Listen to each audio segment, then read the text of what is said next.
नई सुबह। एक छोटा सा शहर था, वहां एक 2 साल का प्यारा सा बच्चा रहता था, नाम था अनुज। अनुज की माँ रीमा एक ऑफिस में नौकरी करती थी और उसके पापा रमेश की नौकरी हाल ही में छूट गई थी।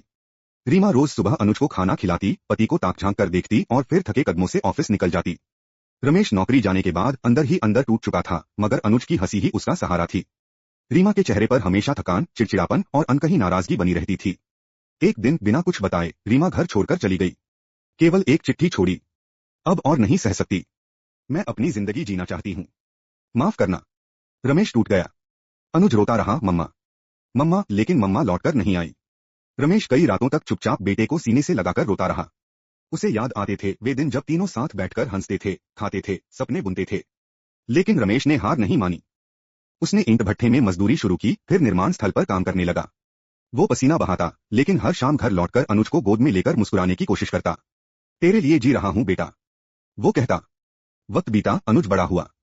स्कूल जाने लगा। पढ़ाई में तेज था। रमेश ने हर हाल में उसकी पढ़ाई जारी रखी।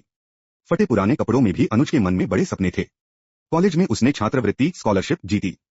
फिर इंजीनियरिंग की पढ़ाई पूरी की और एक नामी कंपनी में नौकरी मिल गई। कुछ सालों बाद वो खुद एक कंपनी का मालिक बन गया।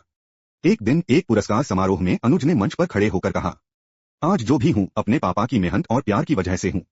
मेरी माँ छोड़कर चली गई थी, लेकिन पापा पापा ने कभी मेरा हाथ नहीं छोड़ा। उसकी आंखें भीगी थीं और दर्शकों की भी। रमेश जो सामने की पहली कतार में बैठा था, आंखें पोंछते हुए मुस्कुरा रहा था। कहानी का संदेश। जिंदगी मुश्किल हो सकती है, लेकिन हार नहीं मानने वाले हमेशा जीतते हैं। प्यार और मेहनत का कोई विकल्प नहीं।